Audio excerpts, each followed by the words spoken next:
Hi, my name is Oliver, and I'd like to explain to new parents a little about the child's brain neural development throughout the pregnancy. There's a lot of factors that affect the child's brain development, and I'll start by saying that a healthy woman shouldn't need to make any incredibly drastic changes to her lifestyle for normal development here. Alcohol, cigarettes, or incredibly unhealthy diets can negatively affect this development, so a healthy lifestyle is paramount and can, of course, harm the formation of neurons if not heeded. MRI has opened amazing doors to brain development development is happening nearly as soon as signs of pregnancy start showing up. Vivo magnetic resonance imaging has been used to study nearly every part of normal fetal brain maturation. The details of ultrasound have been limited, and the advancements of MRI technology has allowed the fetus's brain to be studied more and more closely and in greater detail. The nature of fetal brain development and motion being imaged can be limiting for MRI studies to specific slice-based measurements instead. Advancements in slice-based MRI with corrective strategies have even made true 3D imaging possible in fetal brain study, even considering the motion of an infant's head. New technology can make the process more automated and quantified than ever before, with the goal of eventually closely studying the cells themselves at a microscopic level.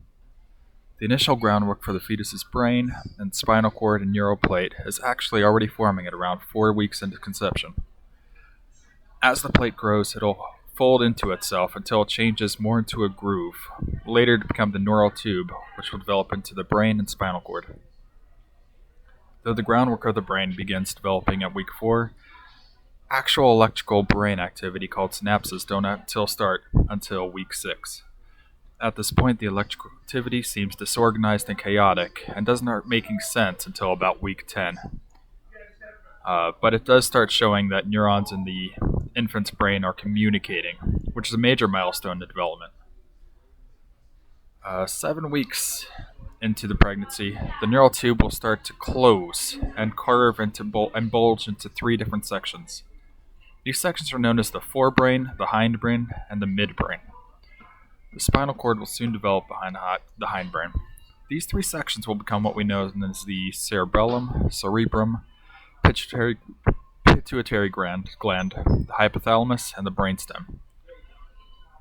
It's around this time that retinas will also begin to form and connect with the brain. Soon after, the baby's head will start becoming more rounded and observable, but the cranium will still make up about half of a child's full body at this point. It's between 16 and 17 weeks that the baby's brainstem develops the ability to control chest muscles and diaphragm to expand and contract. These are likely to form the innate habit of breathing naturally and unconsciously in humans. Another development that really takes place in the same region of the brain is the natural swallowing reflexes to be controlled. These allow the baby to swallow amniotic fluids, which also allow for tasting to start to develop. Near the end of the second trimester, between week 26 and 27, the nervous system is developed enough so that the baby can sense sounds, such as voices from the outside, and can even turn and shift in response to a mother's or father's voice.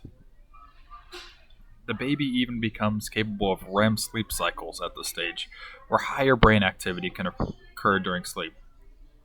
By this point as well, the baby's brainstem is at last fully developed, and these will allow the baby to have an independent heart rate, breathing, and blood pressure with time. The beginning phases of the third trimester feature some of the most rapid brain developments of neurons. Visibly, the brain will become to resemble what we commonly think of as brains. It's visibly more grooved rather than the smooth surface it had from its early development. And the cerebellum, the area of the brain responsible for most major motor functions, is the most quickly developing in this phase.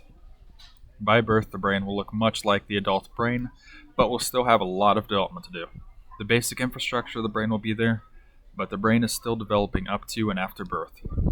The cerebral cortex doesn't fully function until birth, for example. This is just the sort development of the developments that take place throughout the in utero lifespan of an infant's life. Thank you.